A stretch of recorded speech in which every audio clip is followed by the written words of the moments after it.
Wisdom channel. I am Shurabhi Bandopadhyay. आज हम लोग पढ़ने वाले हैं IC 72 मोटर इंश्योरेंस का chapter 10 that is quantum fixation और इसी चैप्टर का पार्ट 2।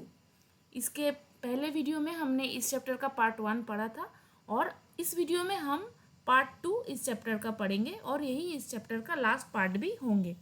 तो इस चैप्टर में हम बेसिकली क्या कवर करेंगे कि जो कॉम्पेंसेशन विक्टिम को मिलता है, जो फाइनल असेसमेंट उसका होता है, तो वो कौन कौन बेसिस पर कैलकुलेट किया जाता है, कौन कौन सी मेथड पर वो कैलकुलेट किया जाता है, वही हम इसी पार्ट में आज पढ़ेंगे। तो चलिए स्टार्ट करते हैं। पहले क्या है, वेरियस मेथड्स। पहले है multiplier method. The total compensation for loss dependency as well as loss to the estate is derived by using the factors. कौन कौन सा फैक्टर रहता है? Amount of net wages earn by the deceased, मतलब deceased कितना wages earn कर रहा था। Expenditure incurred by the deceased on his own self, जो एक्सपेंडिचर वो अपने खुद के ऊपर करता था वो। नंबर ऑफ ईयर्स, मतलब उनका एज क्या था, या फिर वो और कितना साल वो काम कर पाता था अगर उसका डेथ नहीं होता एक्सीडेंट में, या फिर उसका डिसेबिलिटी नहीं होता, वो भी कैलकुलेट किया जाएगा। The starting point is the amount of wages the deceased was earning, the ascertainment of which to some extent may depend upon the regularity of his employment. Then there is an estimate of how much was required or expended for his personal and living expenses. The balance will give a datum और basic figure. मतलब कोई भी disease तो कोई भी calculation का, compensation calculation का जो स्टार्टिंग पॉइंट रहता है वो रहता है कि डिसीज कितना अर्न करता था, ठीक है। और उसके बाद देखा जाता कि अगर उसका डेथ नहीं होता तो वो खुद के ऊपर पर ईयर कितना खर्चा करता। तो अभी वो नहीं रहा तो वो खर्चे नहीं होगा, तो उसका earning minus the expenditure for his own self, जो अमाउंट निकलेगा वही अमाउंट फैमिली को मिलता। तो दैट गिव्स अ डेटम और बेसिक फिगर, ठीक है। तो नेक्स्ट हम देखेंगे, next is highest and lowest multiplier. The award can be more than the claim and even without any cross objections. मतलब कोर्ट में सभी कैलकुलेशंस के बाद अगर कंपेंसेशन अमाउंट क्लेम्ड अमाउंट से ज़्यादा निकलता है तो कोर्ट क्लेम अमाउंट से ज़्यादा का अवार्ड भी ग्रांट कर सकती है, even without any cross objections, ठीक है। Next is maximum multiplier is fixed at 18। Motor insurance में मैक्सिमम मल्टीप्लायर फिक्स किया गया है 18। Next is principles for computing compensation. The starting point in any estimate of the amount of the dependency is the annual value of the material benefits provided for the dependents out of the earnings of the deceased on the date of his death. तो जैसे कि हमने देखा compensation estimate करने का starting point है deceased की earning से डिपेंडेंट्स को मिलने वाला एनुअल मटेरियल बेनिफिट। लेकिन फ्यूचर में इसमें अप या डाउन वेरिएशंस हो सकता है। अपवर्ड वेरिएशन कैसे हो सकती है कि डिसीज्ड की अर्निंग फ्यूचर में बढ़ सकती थी, जैसे उसका प्रमोशन हो सकती थी, उसका बिजनेस ग्रोथ हो सकता था, जिससे डिपेंडेंट्स को ज़्यादा अमाउंट मिलता। तो कैलकुलेशंस के टाइम फ्यूचर प्रोस्पेक्ट्स को भी ध्यान में रखना होता है। देखिए, but there are many factors which might have led to variations up और down in the future. His earnings might have increased and with them the amount provided by him for his dependents, so that also can be increased. They might have diminished with a recession in trade or children grew up and became independent. The proportion of his earnings spent on his dependents would have been likely to fall. तो उसका downward variations भी हो सकता था, trade recessions की वजह से income कम हो सकती थी, या चिल्ड्रेन बड़े होकर इंडिपेंडेंट हो सकते थे जिससे उनकी डिपेंडेंसी कम हो जाती, ठीक है। तो ये भी हो सकता था। Next is effect of future prospects on multiplicand. The multiplicand to be applied to calculate future prospect would depend on the age of the deceased.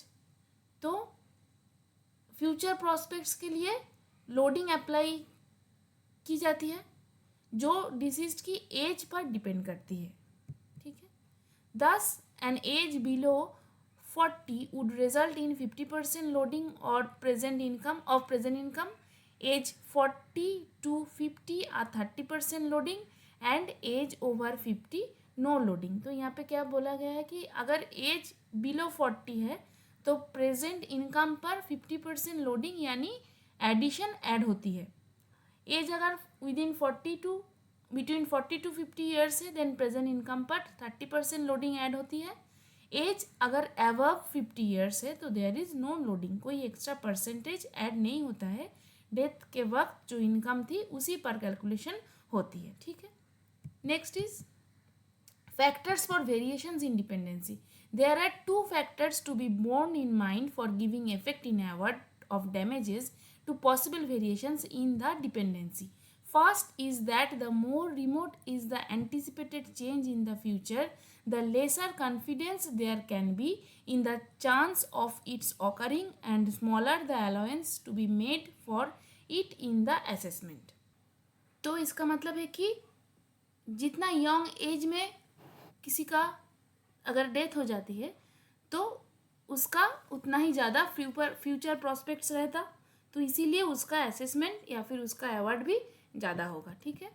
Second is that as a matter of the arithmetic of the calculation of present value the later the change takes place the lesser will be its effect upon the total award of damages. मतलब जितना देर उनका as जितना ज़्यादा होगा उतना ही उनका future का prospect भी ज़्यादा वेरिएशन नहीं होगा, तो ये मानकर उसका अवार्ड भी उतना इफेक्ट नहीं पड़ेगा. जैसे कि उसका प्रेजेंट वैल्यू है उसका ऊपर ही उसको अवार्ड मिल जाएगा अगर उसका ज़्यादा एज पर कोई डेथ हो गया हो तो. ठीक है. In case of deceased being bachelor और स्प्रिंगस्टर 50% is to be deducted instead of 1/3 of income towards personal needs and maintenance of the deceased and balance is taken for dependency. तो अगर जो डिसीज्ड है वो अगर यंगस्टर या फिर वो बैचलर और स्प्रिंगस्टर है तो उसके लिए तो उसी टाइम उसका डिडक्ट कितना होगा 50%. अगर वो बैचलर नहीं रहते, अगर वो मैरिड रहते तो उसका पर्सनल मेंटेनेंस के लिए, personal need and personal maintenance के लिए डिडक्ट होता उनका इनकम से 1/3 ऑफ इनकम. लेकिन अगर वो बैचलर होगा तो उसी केस में डिडक्ट हो जाएगा 50% और बाकी का अमाउंट का डिपेंडेंसी कैलकुलेट किया जाएगा. ठीक है. In case of the deceased living behind only brother and sister और only spouse 50% is to be deducted towards personal needs and maintenance of the deceased and balance is taken for dependency. अगर deceased का खाली एक brother और sister के साथ रहते हैं और उसका खाली स्पाउस के साथ रहते थे तो तब भी उसका 50% डिडक्ट हो जाएगा पर्सनल नीड एंड मेंटेनेंस के लिए. तो वो अभी जिंदा नहीं है तो उसका पर्सनल नीड या फिर पर्सनल मेंटेनेंस का रिक्वायरमेंट नहीं होगा, तो वो अमाउंट वो ऐसे भी खुद के लिए ही खर्चा करता था. ये समझ में आ रहा है. तो बाकी का हिस्सा डिपेंडेंसी के लिए अवॉर्ड किया जाएगा. In case of the deceased being a bachelor living behind parents with at least one brother और sister 1/3 is to be allowed towards personal need and maintenance. अगर वो बैचलर है लेकिन उसके साथ उसका पेरेंट्स रहता था और उसके साथ उसका ब्रदर या फिर सिस्टर भी रहता था जो उनके ऊपर डिपेंडेंट हो, तो तब इसी केस में 1/3 will be allowed towards personal need and maintenance. तो ये डिडक्ट करके बाकी का अमाउंट डिपेंडेंसी के लिए अवॉर्ड किया जाता है. For applying multiplier in case of deceased live behind his parents and brother and sisters, the youngest parent is considered and not the brother or sister. तो अगर डिसीज्ड उसका पेरेंट्स पिता माता के साथ रहता था और उसके साथ उसका भाई बहन भी रहता था, तो इसी केस में किसका एज दिखा जाएगा जब मल्टीप्लायर जब सिलेक्ट होगा तब जो यंगेस्ट जो पेरेंट रहेगा उसी का एज कैलकुलेट किया जाएगा, उसी का एज के हिसाब से मल्टीप्लिकेंट सेट किया जाएगा. ब्रदर या सिस्टर के एज से नहीं किया जाएगा क्योंकि वो बाद में अगर वो अभी डिपेंडेंट है तो बाद में वो डिपेंडेंट नहीं रहेगा क्योंकि उसका कोई जॉब लग जाएगा या फिर शादी हो जाएगा. तो इसी के लिए खाली जो यंगर जो पेरेंट है उसी का एज के ऊपर डिपेंड करेगा मल्टीप्लायर क्या होगा. ये In case of the deceased is an agriculturist and owns agriculture land, the computation of income shall be on the basis of normal wages paid towards effective supervisory charges for supervision the agricultural operations irrespective of the yield and income from the agriculture procedure. तो अगर deceased एक agriculturist था जिसके पास agricultural land था, तो तब उसको किस बेसिस पर कंपेंसेशन मिलता?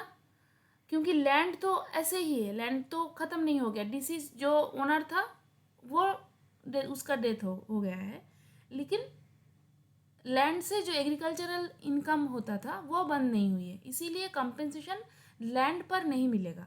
कंपेंसेशन सिर्फ इस बेसिस पर कंप्यूट होगा कि उस एग्रीकल्चर लैंड को सुपरवाइज करने के लिए अगर एक इफेक्टिव सुपरवाइजरी पर्सन को हायर किया जाए तो उनमें उसका नॉर्मल वेज या फिर सैलरी क्या लगता, तो इसका हिसाब पर तब वो कंपेंसेशन कैलकुलेट होगा। ठीक है, next is no fault liability section 140। Claim under no fault liability shall not be defeated और reduced for any fault on the part of the victim. Parliament had differed from the known path based on tortuous liability and provided for relief even where the victim was at fault। तो ये no fault liability मैंने पहले का जो chapter 8 पढ़ाए थे तब उसमें बहुत अच्छे से हम समझे थे। तो नो फॉल्ट लायबिलिटी में ड्राइवर या ओनर का कोई गलती है क्या नहीं है ये प्रूव करने की कोई ज़रूरत नहीं पड़ता।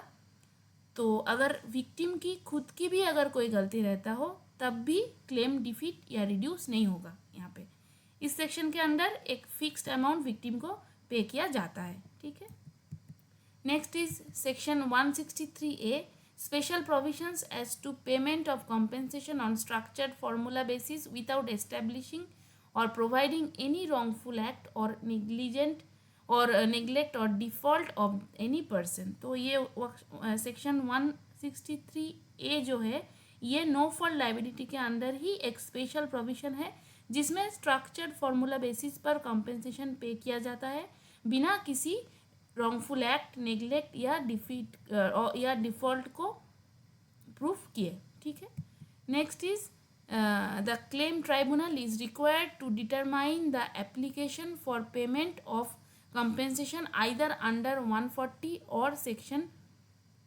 163A on the principle of no fault liability।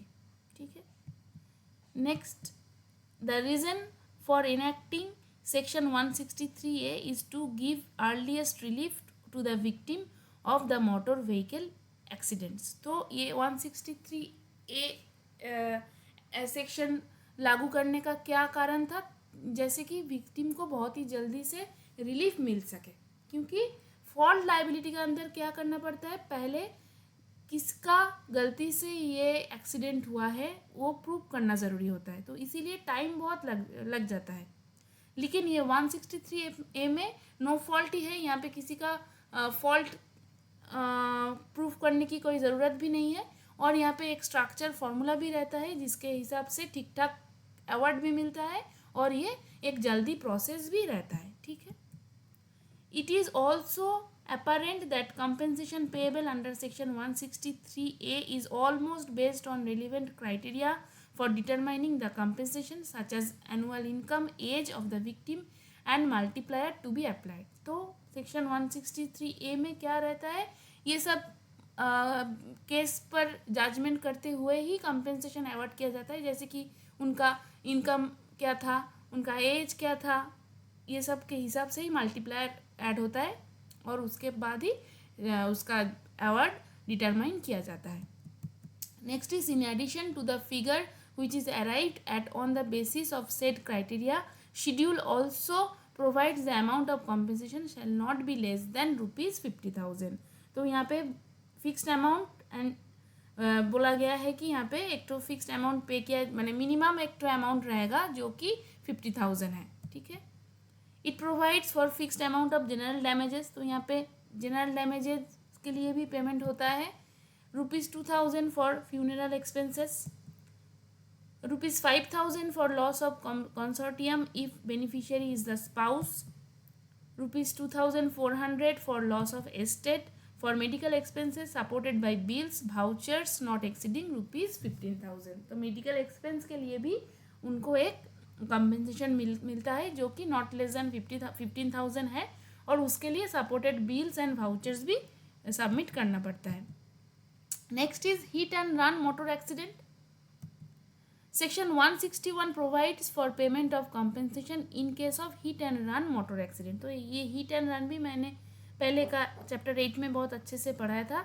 इसका मतलब क्या होता है कि जहाँ एक्सीडेंट करने वाले व्हीकल को आइडेंटिफाई नहीं किया जा सकता, वहाँ पे सेक्शन 161 के अंडर कंपेंसेशन अमाउंट फिक्स किया जाता है।